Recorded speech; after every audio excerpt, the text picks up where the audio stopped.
So here's my little garden, and this pile that you see right here is a nice dark compost that I've gotten out of my compost system. And as you can see, it's very dark and rich and all full of some nice organic matter, and that's really going to help put nutrients in the soil. It'll also lock carbon in the soil, which helps with climate change. And it also puts organic matter in there that helps with cation exchange capacity.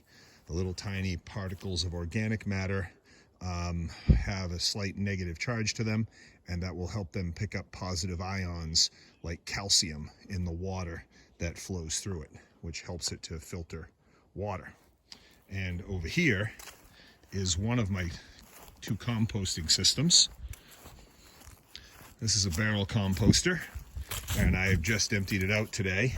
But basically what you do, you unscrew the lid, and then you put your compost inside. That was a little stuff that hadn't quite decomposed yet. I left it in there. And then you put the lid back on.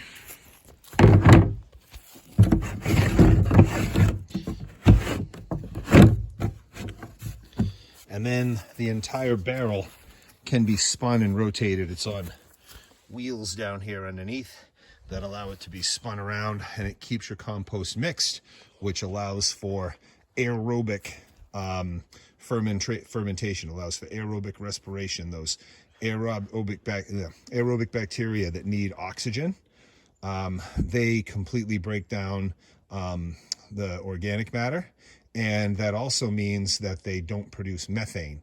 When you have anaerobic bacteria doing your decomposition, those bacteria don't effectively break down the organic matter, and it produces methane gas as a byproduct. And methane gas is a really powerful greenhouse gas, even more powerful than carbon dioxide. So we definitely want to have it, our compost made aerobically, not anaerobically. So this is my other composter system. And as you can see, it's just made with some pallets. Today I just finished emptying out this side of the bin. This stuff had been put in the summer before last. It sat out here decomposing all last summer. And so now this spring it's ready to go into my garden. That was in the pile that you saw. Over here is all of my food scraps and waste from last year. I put leaves, grass clippings, all of my food waste, eggshells, scraps of food, all of that goes in here, and it all decomposes. When you're doing composting, it's important to mix greens and browns. So greens are things like corn stalks, like I have right there. I had corn on the cob the other night. Things like coffee grounds are browns. Things that are brown are rich in carbon. Things that are green are rich in nitrogen. And you need to have a balance between carbon and nitrogen in your compost pile. If you notice that your compost pile smells very, very strongly, kind of sulfury like rotten eggs, that usually means that you have too much nitrogen in the system, and you have too many greens and not enough browns. So browns have carbon, greens have nitrogen, and you got to mix them. The other thing we're going to do is we're going to turn this compost heap over periodically, because we want to get a good aerobic bacteria going in the system, and that way they break down the organic matter and they produce less methane than the anaerobic bacteria. So you can kind of see I'm in the process of turning this compost over. You'll notice down here I got some grass clippings. These were grass clippings from my lawnmower from last summer. I've also got some browns in here, some leaves. There's some coffee grounds, coffee filters, and I'm working really hard to mix all this stuff up, turn the pile over, and get some aerobic respiration going. Remember, aerobic is the way to go, because you don't end up with methane. Anaerobic respiration gives you methane.